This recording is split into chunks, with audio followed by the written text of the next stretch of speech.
존재숲에 있습니다. 정말 오랜만에 선악의 저편 1차 자료 강의 시작하겠습니다.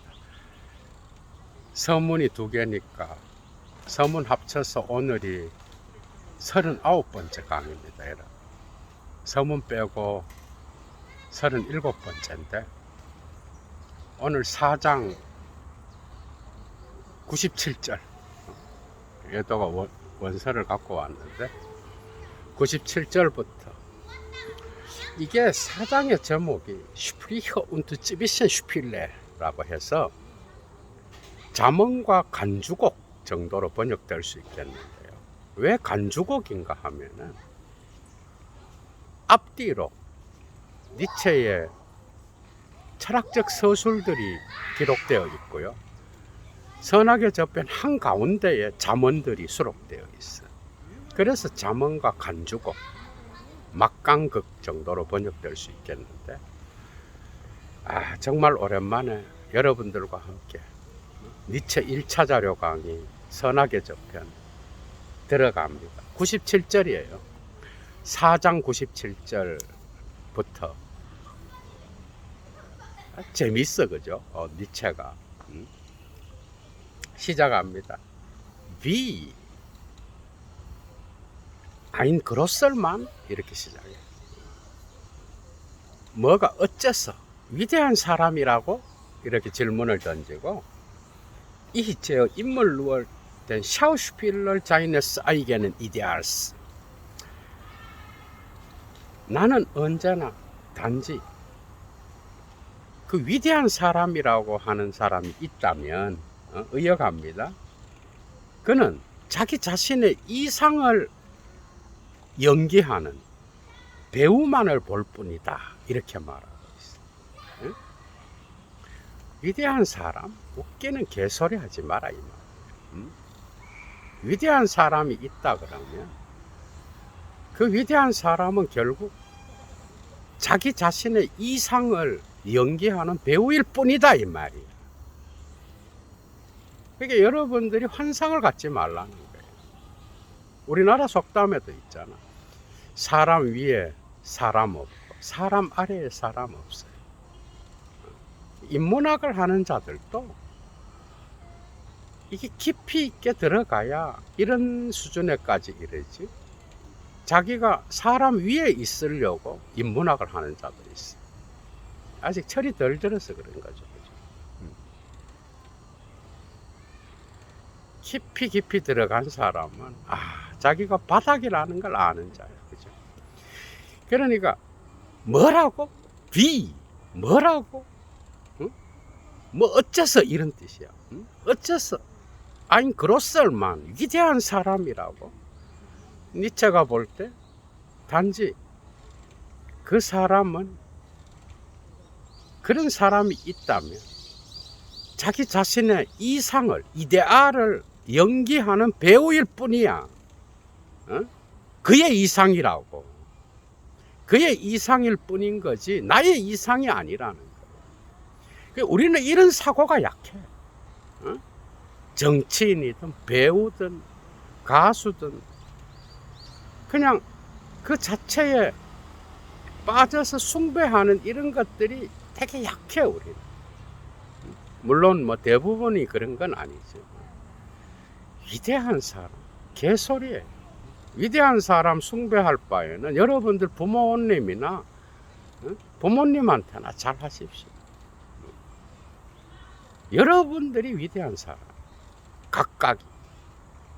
각각이 소중한 사람이고 각각이 다 자기 자신의 이상을 갖고 있는 자들이고 위대한 자들이에요. 위대한 자가 따로 있는 게 아니에요. 레닌이 위대하다고? 레닌이 있을 수 있었던 건 그 밑에 수백만 명의 노동자와 그죠? 그의 이상을 따르는 자들의 어떤 희생이 있었어요. 위대하다고?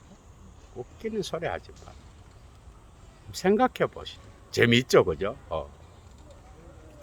그리고 이 선악의 저편이 38개, 9개인데 그게 마지막까지 거의 800조회수에서 1000조회수가 나와요.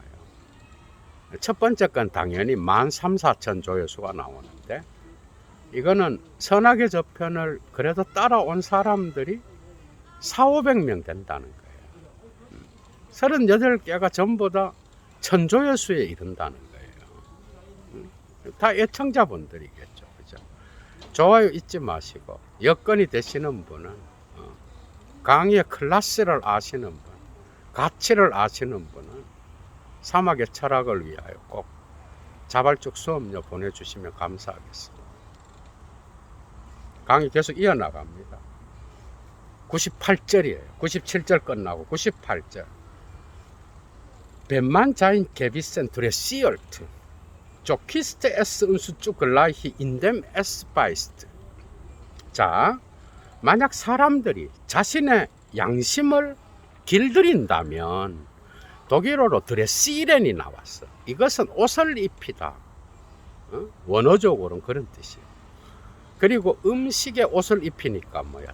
드레싱 하는 거죠. 그죠? 그러니까 거기에서 2차적 의미로 드레시렌 해갖고 훈련시키다, 길들이란 뜻이 된 거예요.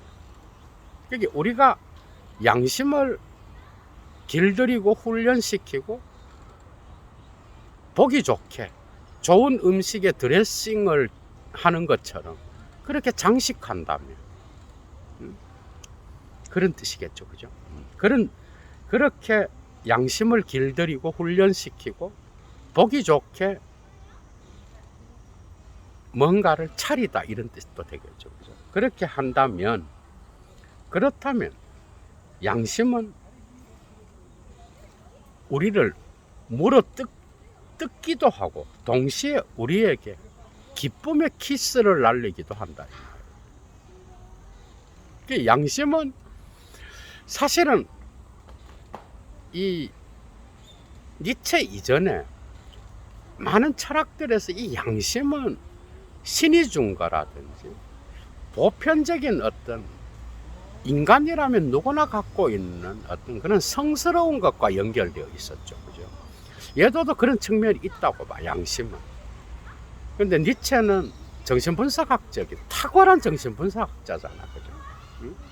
정신분석학이 나오기 이전에 아주 탁월한 정신분석학을 적용하는 자인데, 이 양심은 더 큰 힘이 만든 거야. 도덕의 계보학에도 나오잖아. 더 큰 공동체나 더 큰 힘의 공동체, 응? 그 역사와 사회와 공동체를 이끌어가는 그 주인들, 낙관적으로 보면 대타자들이, 그죠? 만들어낸 거야. 양심을 길들인 거야.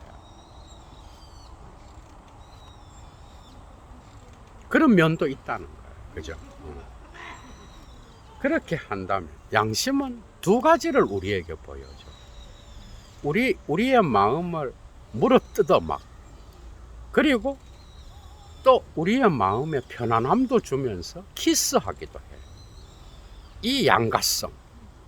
그래서 양심, 네가 양심을 지켜라. 네 양심이 있는 인간이냐? 우리는 이러잖아. 그죠?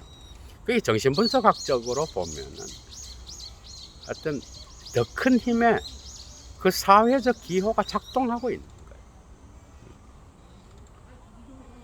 그래서 종교의 어떤 신의 목소리는 사회의 법의 목소리가 양심에 작동하고 있죠. 그런 방식으로 길들여진 거예요. 문화무의식적으로 보면. 정말 재미있죠. 그죠? 99절입니다, 여러분. Der enttäuscht spricht. enttäuscht 하면은 실망한 자 또는 어떤 환상에서 깨어난 자, 이런 뜻이에요. 실망한 자가 말하기를 Ich horchte auf Widerhall und ich hörte nur Lob.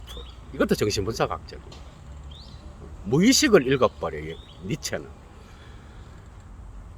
환상에서 깨어나든지 무의식감을 느끼는 사람, 실망한 사람은 말하기를 나는 반향의 소리를 들었다. 거기에 귀를 기울였는데 단지 칭찬만을 들었다. 이 말이에요. 이게 자기가 원하는 긍정적인 것들을 듣고 싶은 게 무의식적 마음이에요. 그런데 실망시켰다 이거지. 그래서 사실은 실망한 자라든지 환상에서 깨어난 환멸감을 느끼는 사람은 어떤 상대방에 대하여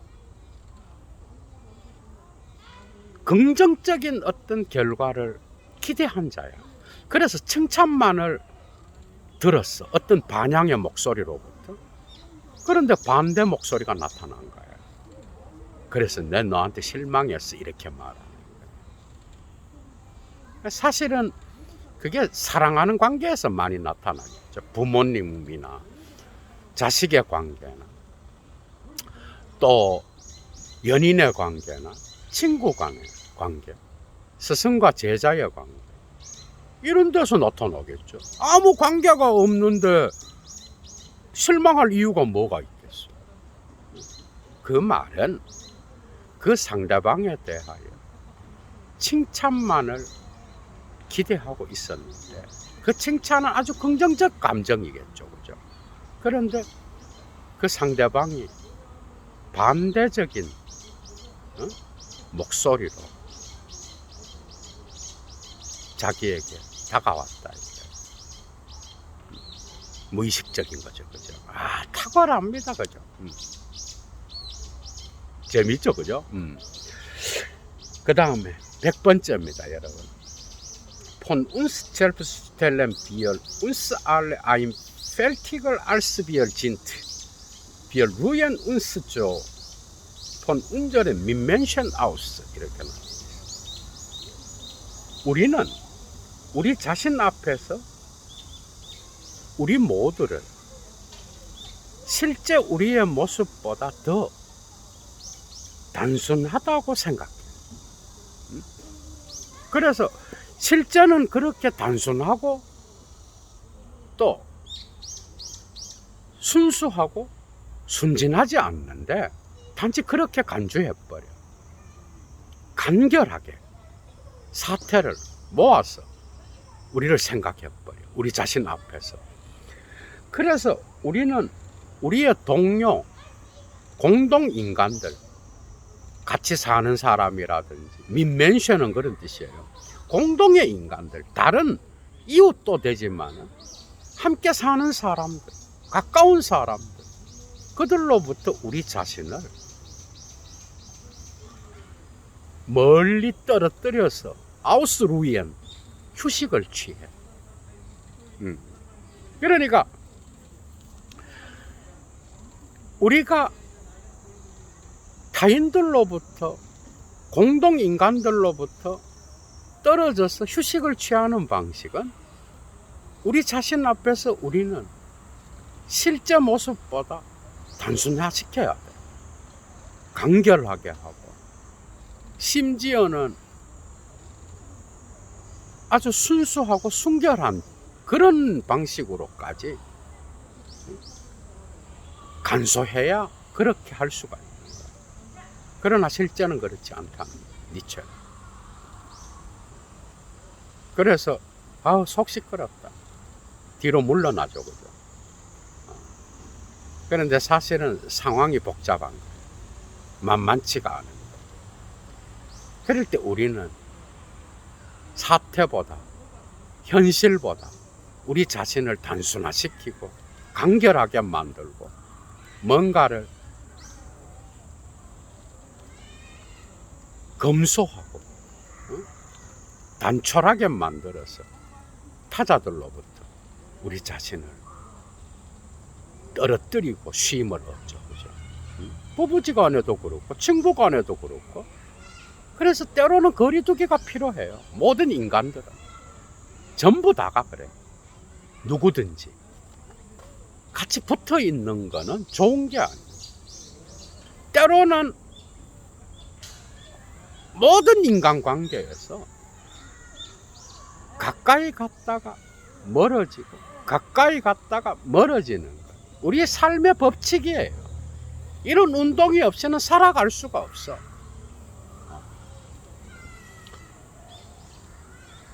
101번째 잠언입니다.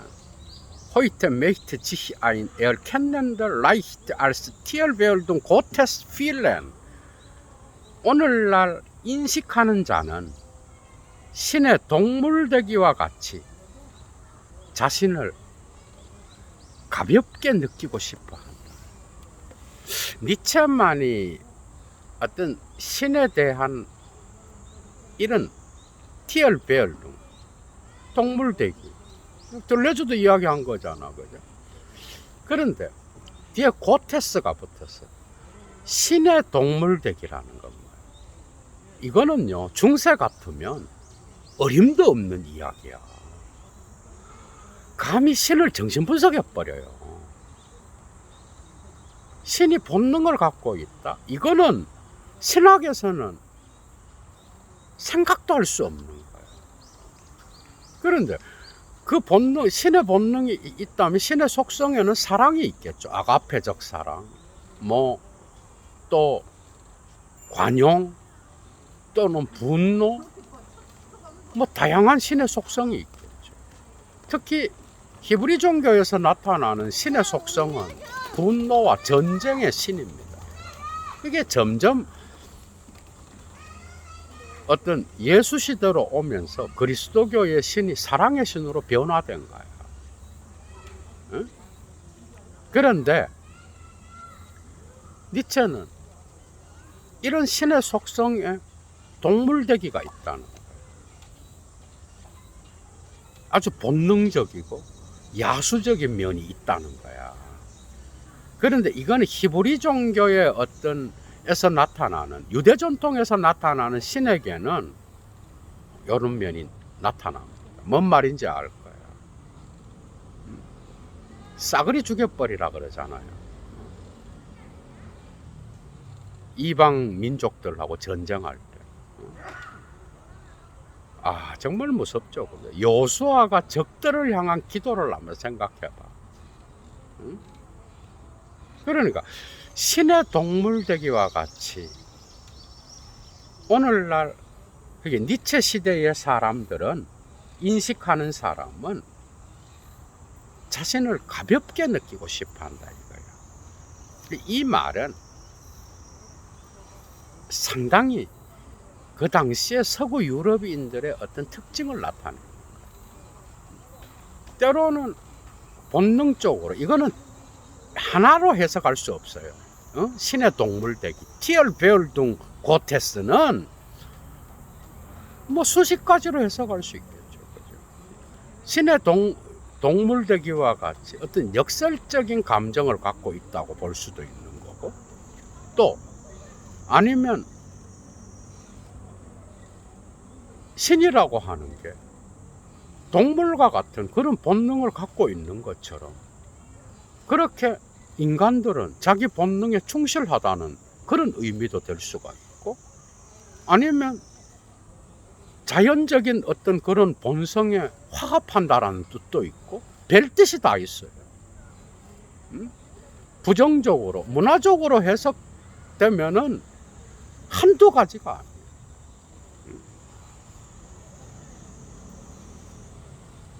신의 동물 되기, 뭔가 좀 비아냥거리는 그런 의미도 있어, 그죠? 은유적으로.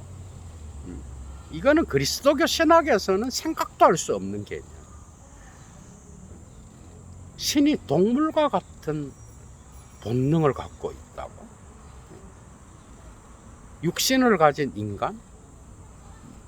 니체 이후에 신학에서도 인간의 육신에 대한 어떤 긍정적인 고찰이 일어나기 시작했는데, 이런 것들도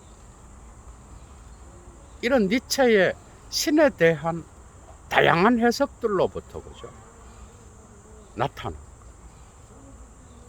그리스도교도 플라톤 같이 정신만을 소중히 여기지 않는다. 육체도 중요하다. 자, 102번째입니다, 여러분. 정말 오랜만에 하는데 이 1차 자료 강의는 정말 맛본 사람만이 알아. 그 클래스도 그렇고 시간 투자해야죠. 철학을 뭐 좀 아는 사람이 1차 자료 공부를. 102번째입니다. 아주 재미있는 잠언이 기다리고 있는데, gegen Liebe entdecken sollte eigentlich den liebenden Weber das geliebte Wesen ernüchtern. Wie?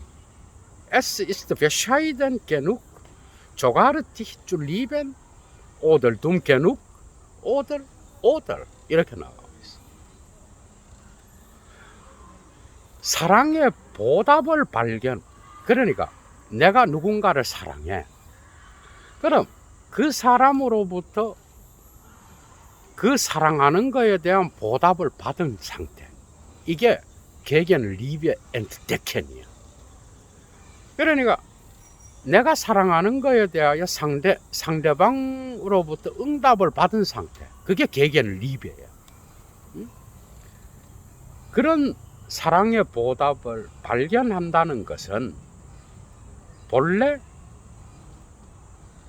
사랑받는 존재에 대하여 사랑하는 자로 하여금 취기에서 깨게 만드는 거예요. 뭔 말이죠?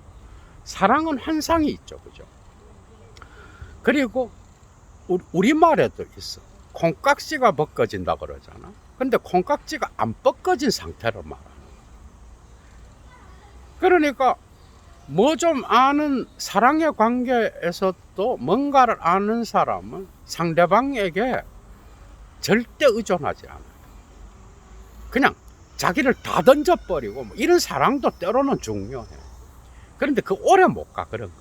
왜? 상대방이 고갈돼 버려요. 한 사람이 그렇게 나가면. 그러니까 사랑에도 균형이 있어야 되고, 그리고 그 사랑에 대하여 상대방이 보답으로서 사랑을 다시 주면은 그때는 환상이 깨져버려요. 이게 묘한 거예요, 사랑도. 그러니까 니체 역시도 경험했겠죠, 다양한. 루살로메 이외에 다른 사랑의 관계도 있었겠죠, 그죠? 당연히. 그런데 거기에서 사랑의 관계를 보니까 너무 쉽게 보답을 이렇게 주게 되면 그 사랑하는 자가 사랑받는 자에 대한 환상이 깨져버려. 그래서 에어리스텐 상태가 돼버려. 그래서 어떤 상태가 되는가 하면, wie, 뭐라고? Es ist bescheiden genug sogar dich zu lieben. 심지어 너를 사랑하는 것조차도 정말 보잘것없는 거야. 오들 둠 genug, 심지어 너무 어리석은 거야. 오들 등등 이런 식으로 말을 하게 된다. 그래서 미친 듯이 사랑하는 그런 처음 단계에서는 막 환상을 갖고 그 사람에 대하여 별 생각을 다 하잖아. 그런데 보답을 딱 받고 응답을 받고 환상이 점점 깨지게 되는 그런 과정에 이르게 되면, 내가 너를 사랑한 거는 bescheiden, 여기선 겸손한, 검소한 이런 뜻이 아니라 보잘것없는, 천박한 이런 뜻이겠죠. 내가 너를 사랑하다니 정말 멍청한 짓이야. 이런 말까지 하게 되는 거야. 그래서 사랑의 보답을 이렇게 곧바로 막 이렇게 해가 불타오르는 것도 그 힘관계가 독특한 방식으로 형성되는 경우가 있어. 특히 연애하시는 분들, 니체로부터 지혜를 좀 배우시기 바랍니다. 아는 분 다 아시겠죠, 그죠? 이런 점. 잠언은 삶의 지혜와 같은 거예요, 여러분. 넘어갑니다. 103번째 잠언입니다. Die Gefahr im Glück. 행복 속의 위험. 행복의 위험이 있어. 그래, 어떤 위험인지 봅시다. Nun, gereicht mir alles zum Besten. Nunmehr liebe ich jedes Schicksal. Wer hat Lust, mein Schicksal zu sein? 이렇게. 이제 모든 것은 나에게 있어서 최상의 상태에 도달했다. 이제부터 나는 모든 운명을 사랑할 거야. 뒤에 문제가 무서운 거야. 그런데 나의 운명이 될 사람이 과연 누가 있겠나? 누가 나의 운명이 되기를 원하겠는가 이 말이야. 이 말은 뭐야? 타자로부터 인정을 받고, 그죠? 내가 내 운명을 극복해 나가는 거는 그건 누구든 결심할 수 있어. 그런데 그 사람이 아무리 부유하고 아무리 많은 것들을 배우고 아무리 멋진 인간이고 아름다운 사람이고 별걸 다 갖고 있어도 인간은 그런 식으로 타자로부터 인정받는 게 아니야. 모든 걸 다 갖고 있다 그래서 그 타자가 그 사람의 운명이 될 정도로 그 사람을 전적으로 좋아하고 사랑하고 견딜 수 있는, 이건 다른 문제죠. 그죠?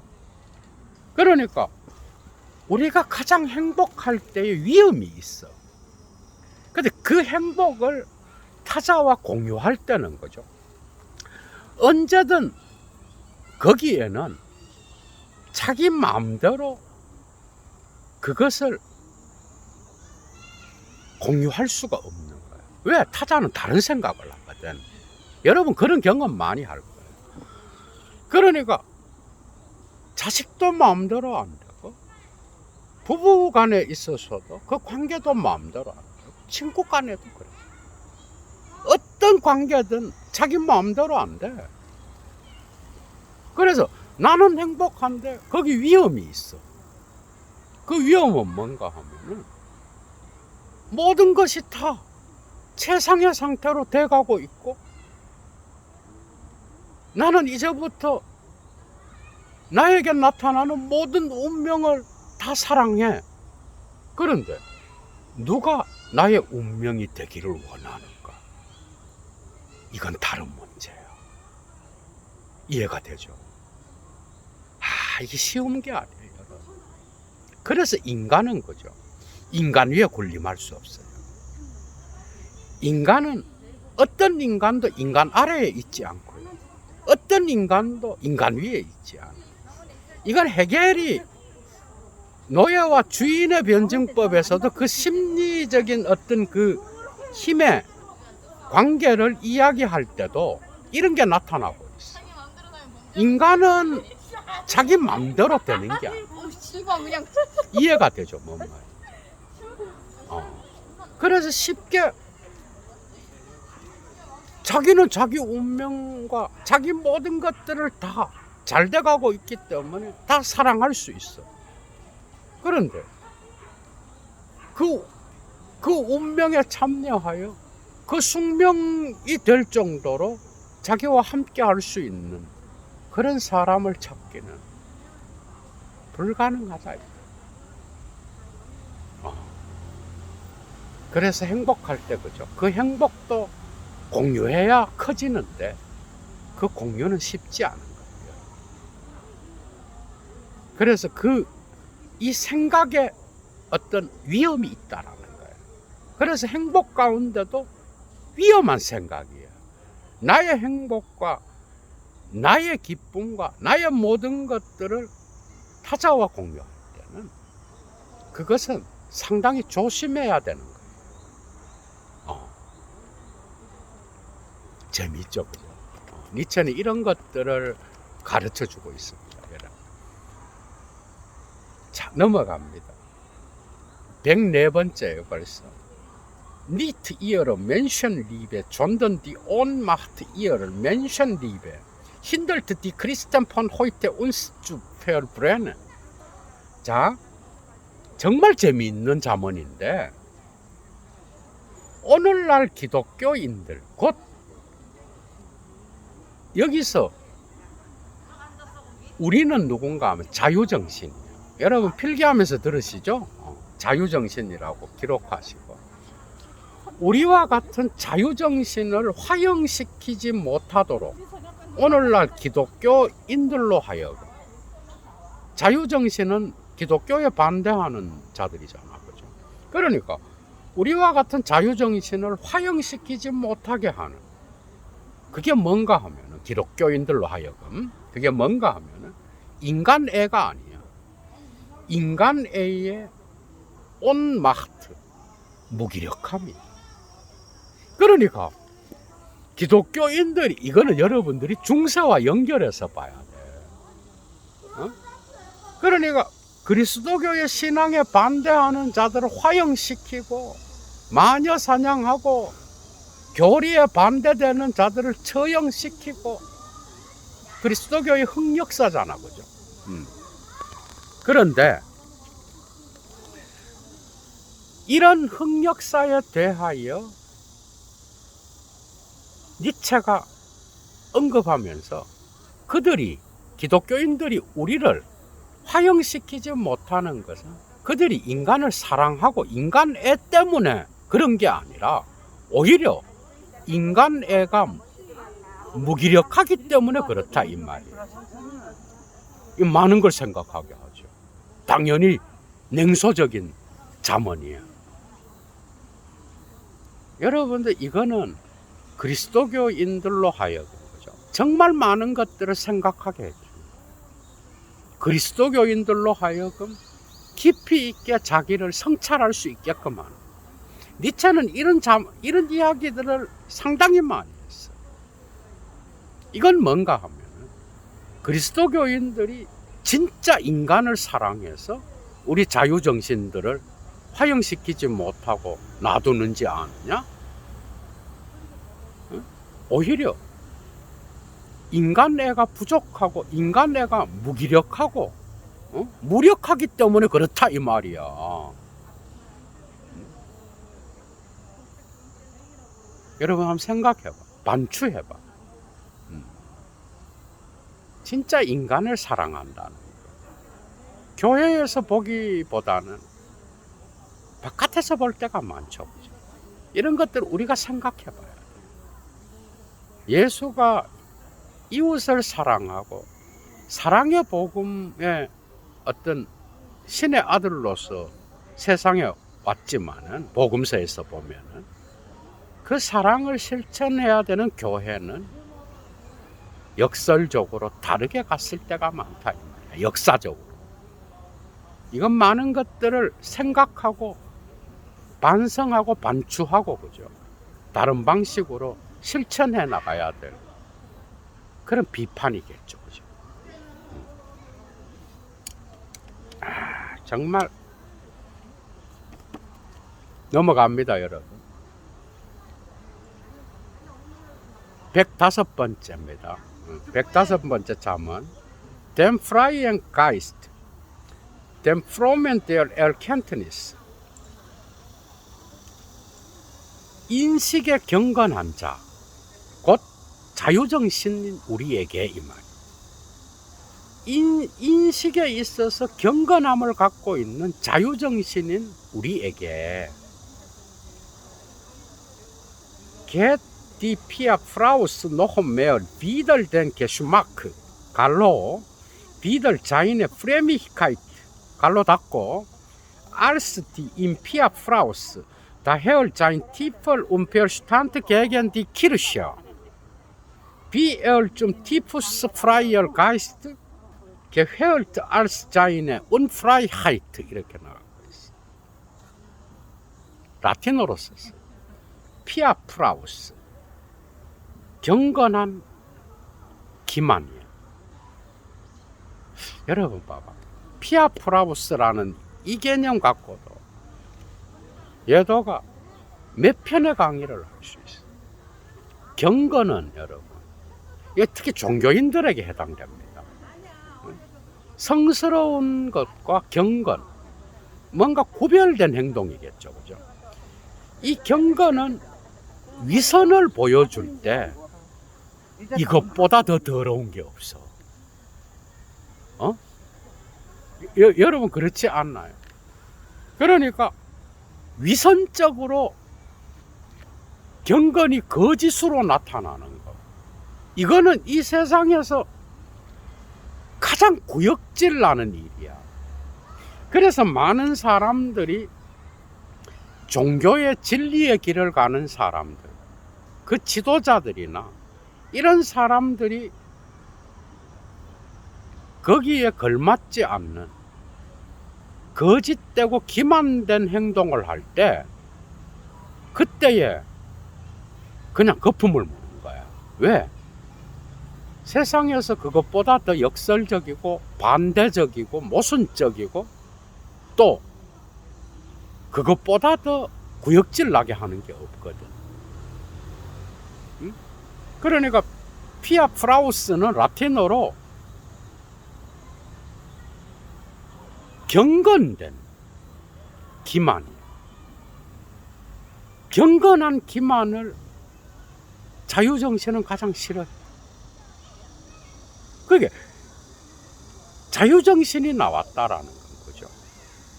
이 중세의 많은 교회의 부정적인 흑역사들을 그대로 보여주는 거잖아, 그죠? 중세뿐만 아니라 근대 초반까지 계속 그랬어. 19세기는 이걸 지나서 프랑스 혁명 이후잖아, 그죠? 그래서 자유정신이 제일 싫어하는 게 뭐예요? 그리스도교를 저격하고 그리스도교를 공격하고, 그건 왜 그렇게 했어? 위선적으로. 교회가 자신이 믿는 그 신의 아들의 삶을 사는 게 아니라 그 삶을 따라 사는 게 경건이야, 그죠? 그런데 그 반대 짓거리를 하게 되는 거야. 이때 그냥 미쳐버리는 거지. 자유정신은 거기에서 나온 거야. 물론 근대 과학의 발달과 더불어서 나타난 것도 있지만, 그 자유정신들에게 있어서 피아 프라우스, 경건한 기만은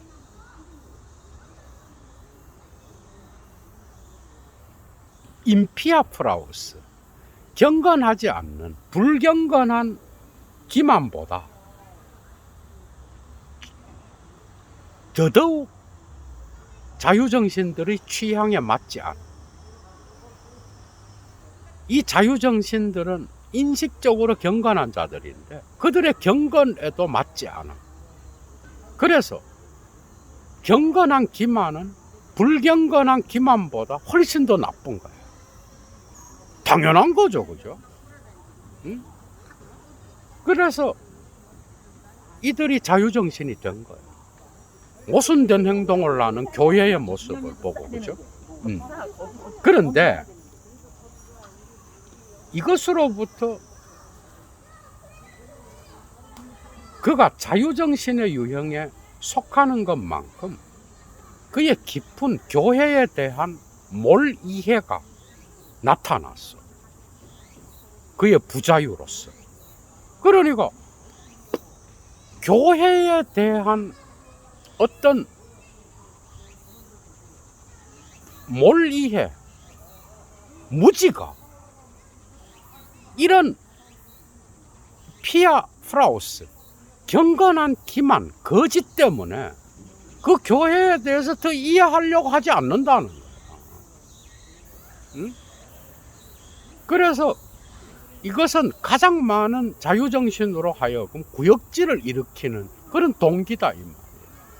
그래서 교회는 볼 것도 없이 거기에 대한 몰지각, 몰이해가 나타나더라도 그 교회로부터 엄청난 거죠. 혐오감을 갖게 된 원인이 됐다, 이 말이에요.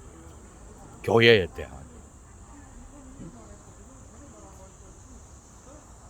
이거는 그리스도교에만 해당되지 않아요. 특히 성스럽고 진리의 길을 가는 자들이 그 반대 행위를 했을 때 거기서 나타나는 일반인들의 어떤 그 구역질은 장난이 아니죠. 오늘날도. 그런 것에 준해서 여러분들이 사유해 보시면 좋을 것 같아요. 재미있죠, 그죠? 106절입니다. Für Wege der Musik genießen sich die Leidenschaft selbst. 이거는 정말 우리가 니체로부터 좀 배워요. 음악을 통하여, 음악 덕분에 열정은 스스로 자신을 향유해.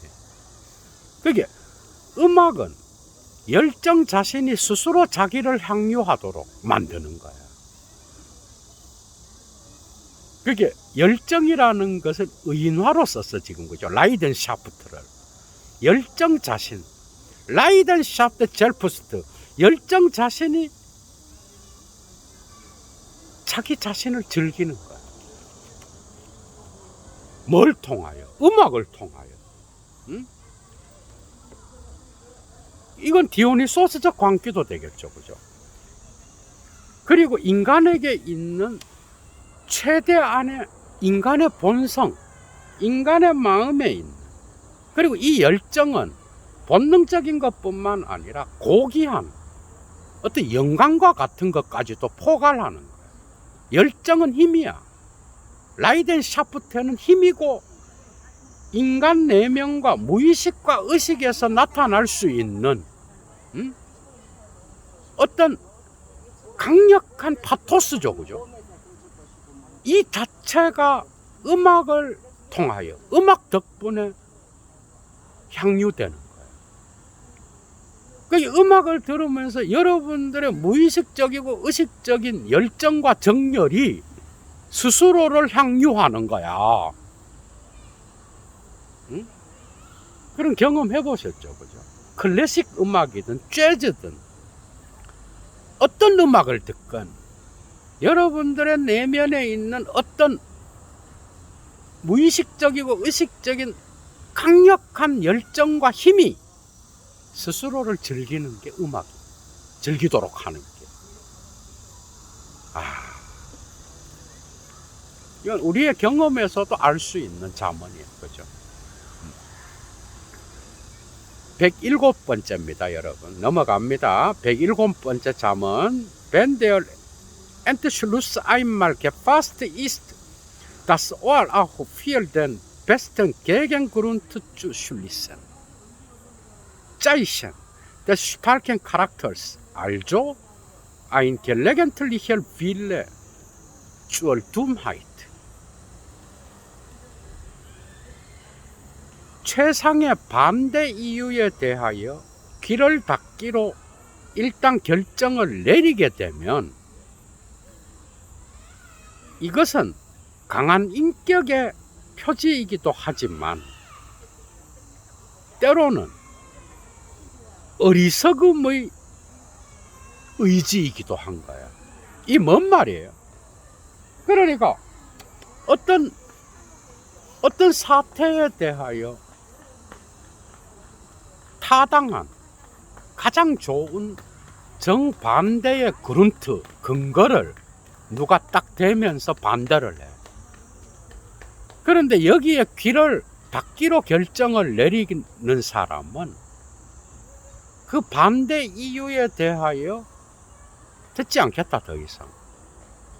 그런 사람은 인격이 강한 사람일 수도 있지만 또 다른 한편으로는 어리석음의 표지이기도 하다, 이 말이야.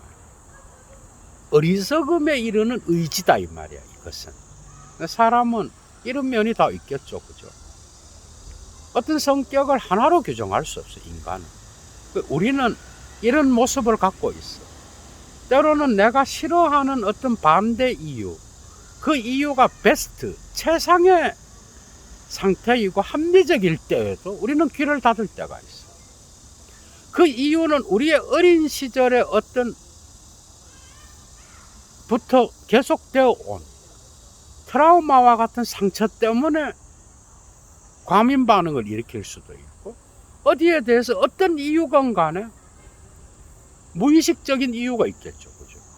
그 사람마다 다 달라. 이건 어느 특정 한 사람을 말하는 게 아니야. 우리는 그런 모습이 있는 거야, 다. 반대, 개견 그룬트, 반대 이유를 댈 때, 그게 적절하고 최상의 상태일 때에도 우리는 귀를 닫을 때가 있어. 그건 그 사람의 인격이 강하고 성격이 뭔가 이렇게 약하지 않다라고 말할 수도 있지만, 이건 어리석음의 징표이기도 하다. 당연히 양면적인 게 있겠죠. 그래서 여기서 또 현명한 뭐 이런 말들이 또 나오고, 사람이 물 흐르듯이 또 그렇게 마음이 고와야 사태가 잘 흘러가지 하면서 또 지혜의 말을 던지기도 하는데, 이거는 케이스 바이 케이스겠죠. 여러분 다 갖고 있습니다. 얘도 갖고 있고 여러분들도 갖고 있어요. 이런 면. 어떤 한 사람에게 국한할 수 없는 이런 거. 아, 재밌습니다. 그죠? 오랜만에 하는데. 108번째입니다. Es gibt gar keine moralischen Phänomene. sondern nur eine moralische Ausdeutung von Phänomenen. 아, 정말 재미있는 자문. 자, 도덕적 현상이라는 건 이 세상에 존재하지 않아. 단지 그 현상에 대한 도덕적 해석만이 있을 뿐이에요. 아, 정말 명언입니다. 이런 게 니체적인 거야. 이런 게 진짜 니체의 자문이에요. 이거 진짜 명언이에요. 니체 이전에 도덕과 윤리를 이런 정도로까지 해체한 사람이 있어? 없었죠. 도덕과 윤리는 니체는 정신분석을 해버리니까 락강 못지않아요. 락강이 칸트와 사드를 함께 정신분석해버리잖아. 여러분들 봐봐. 이 세상에는 도덕적 현상 같은 건 존재하지 않아. 도덕은 우리는 보통 신이 준 거고 어떤 종교적 전통으로부터 강한 권위를 받고, 그죠? 모든 사람들이 인정하고, 그게 점점 사회가 발달하면서 자연법과 사회법이, 그죠? 실정법이 함께 결합되어서 오늘날의 어떤 도덕적 현상들이 사회에서 통용되잖아. 그죠? 원래 이거는 존재한 게 아니야. 만든 거야, 인간. 더 큰 힘이 만든 거야. 상징계의 대타자가 만든 거야. 그런데 그럼 뭐가 존재하냐? 어떤 사태에 대하여 도덕적 현상이라는 거는 없어요. 불교 하시는 분들도 뭔 말인지 알고. 도덕적 현상이라는 거는 없어. 자연에는 도덕이라는 게 없어요. 해석한 거야, 다. 어떤 사태에 대하여 어떤 현상을 도덕적으로 해석한 것만 존재하는 거야. 이해가 되죠. 그래서 최초의 인간들, 자연과 붙어 있었던 태고적 인간들로부터 오늘날 점점 문명화되면서 나타난 인간들의 역사를 한번 잘 추적해요. 이게 점점 사물적인 것이 정신적인 것으로 변화돼 버렸어요. 원래 언어도 감각적인 게 1차적인 거. 그 은유가 살아있는 상태죠. 그죠? 그런데 이게 2차적으로 정신화된 언어들은 대부분이 그 감각적 은유를 죽이고 개념화된 거야. 이게 언어의 특징이야. 이건 해겔 미학에도 나오고 니체의 도덕 외적 의미에서의 진실과 거짓에도 나오고 그 다음에 데리다의 철학의 여백 백색 신화에도 나오는 이야기. 그리고 문학에서도 폴 발레리도 이야기했고, 그죠? 그러니까 어떤 현상에 대하여 도덕적 현상은 자체로 존재하는 게 아니에요. 그건 우리가 해석한 거예요. 아, 이건 악이다. 이건 선이다. 이런 방식으로 해석한 도덕만 있는 거지. 그 자체로 절대적인 도덕의 현상이야. 이거는 이런 건 없는 거야.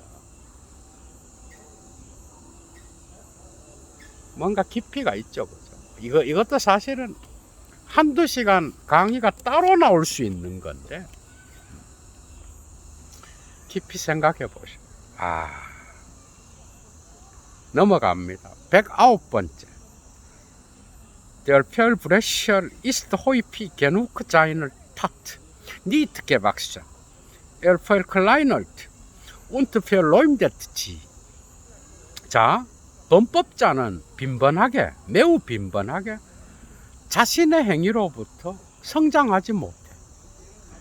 그래서 그는 자신의 행위를 축소시켜서 비방해.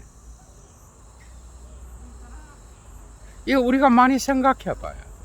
어떤 사회의 법을 어기고 여기서 범법자는 우리가 말하는 범죄자의 범주가 아니에요. 그 수준이 아니야. 어떤 사회의 대타자가 금기로 정한 거, 그걸 넘어선 행위를 말하는 거예요. 어려워지죠, 그죠? 근데 얘도 강의를 들었던 사람들은 이건 소화할 수 있어요. 그리고 락강의 철학에도 나타나죠, 그죠? 금기를 넘어서면 죽는 거야, 그죠? 고대 사회부터. 그게 도덕과 윤리가 나타나고 종교의 신의 목소리도 그런 방식으로 나왔죠. 금기를 어긴 자예요, 여기서 범법자는.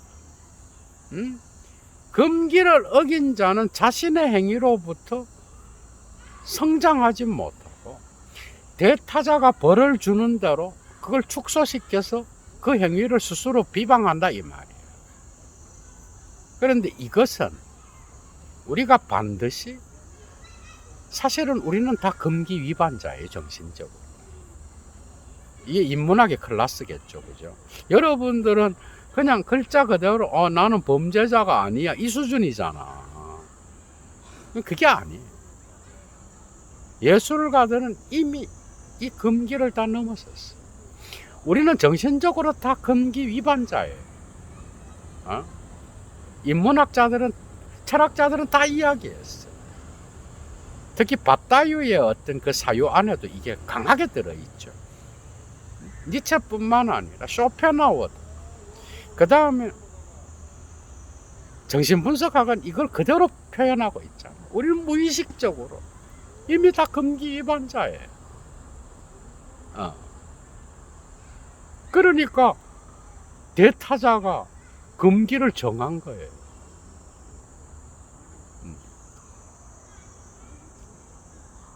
어떻게 보면 예술은 이런 위반을 실제로 하게 되면 죽음에 이르게 되니까 예술은 이 위반을 예술의 형식으로서 표현하는 거예요. 어떻게 보면.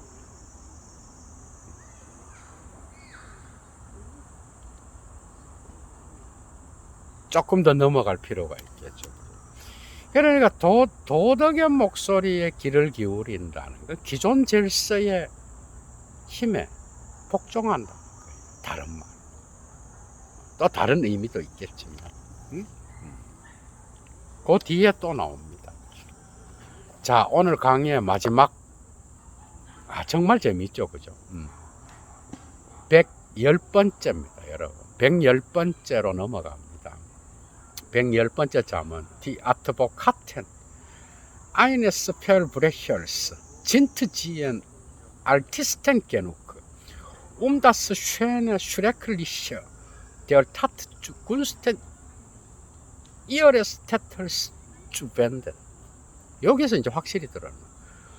어떤 금기를 어긴 범법자의 변호사들은 그 행위에 아름다울 정도로 das schöne Schreckliche, 아름다울 정도로 무시무시한 것. 줄 빡빡 치십시오. 여러분들이 어떤 번역본을 들고 따라오는지 몰라. 여러분들은 좋아. 왜? 여러분들이 갖고 있는 번역본하고 예도가 직독직해하는 예도본을 두 개를 같이 비교하면서 보는 거예요, 여러분들은.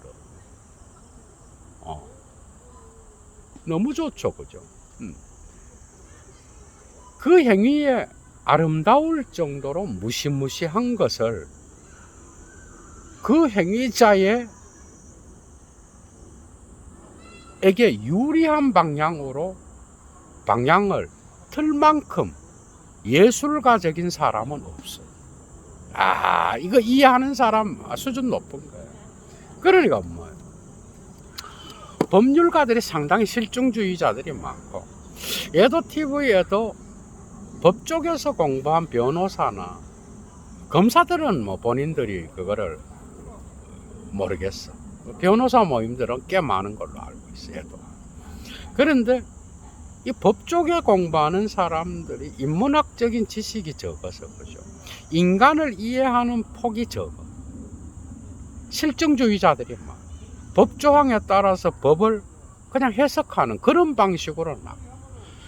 법을 하는 사람들만큼 철학적 인문학을 그죠 공부해야 될 필요성이 많은 분야가 없어요. 사실은 그래요. 왜? 인간을 이해하는 거는 곧 그 의뢰인을 변호하고 또 어떤 사람을 벌을 주는 그런 쪽에 있는 법 쪽의 사람들로 하여, 그리고 판결을 내리는 판사로 하여, 그죠? 인간에 대한 인간을 가장 깊이 알아야 되는데, 법조항에 따라서 그냥 너는 몇 년, 이 어떻게 되겠어, 이게? 이방인의 주인공을, 이방인에서 알베르 까미의 어떤 그 주인공이 경험한 걸 한번 여러분들이 봐봐. 인간은 법조항으로에 따라서 재단될 수 없어요. 정말 복잡한 존재예요, 여러분. 인간 실존은요, 그런 방식으로 딱딱 나눠서 저 새끼 나쁜 놈, 나는 선한 놈, 범죄자, 비범죄자.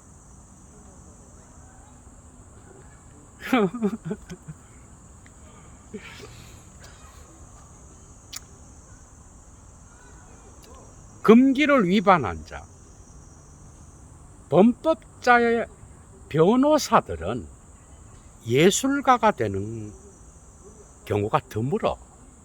곧 그 금기를 어긴 자의 행위에 아름다울 정도로 무시무시한 것을 그 행위자에게 유리한 쪽으로 돌리는 거, 예술가죠. 그러나 변호사는 예술가가 그 인간을, 금기를 어긴 자를 이해하는 것만큼 자기 의뢰인을 이해하지 못할 때가 많다. 그리고 법이라는 건 또 그런 방식으로 예술가들이 인간의 본성을 이해하는 것 같이 이해해서는 또 법의 현실성에 맞지 않는 경우가 또 많아. 예도는 그것도 알아요. 당연하죠, 그죠? 그냥 이상주의자가 되면 안 돼요, 변호사는 당연히.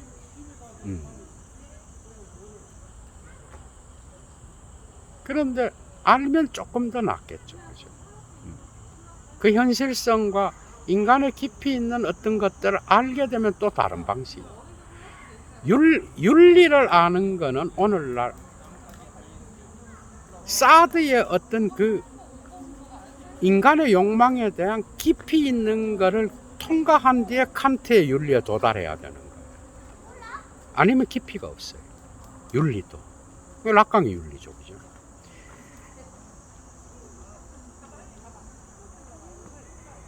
그래도 인문학을 하는 그런 변호사들은 깊이 있게 이해하면서 현실성에 맞추어서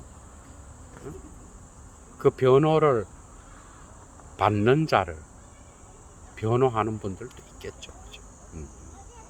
정말 많은 것들을 알려주죠. 그죠? 그러니까 어떤 범법자의 변호사들은 깊이 있게 그 금기를 어긴 자의 행위에 무시무시할 정도로 아름다운 것, 아름다울 정도로 무시무시한 것을 그 행위자에게 유리한 방식으로 돌릴 정도로 예술가가 되지 못해. 여러분 평안한 저녁 보내십시오. 행복하시고요. 얘도 역시도 오랜만에 선하게 접한 1차 자료 강의로 돌아와서 기쁩니다. 여러분 건강하십시오. 얘도 물러갑니다. 추스.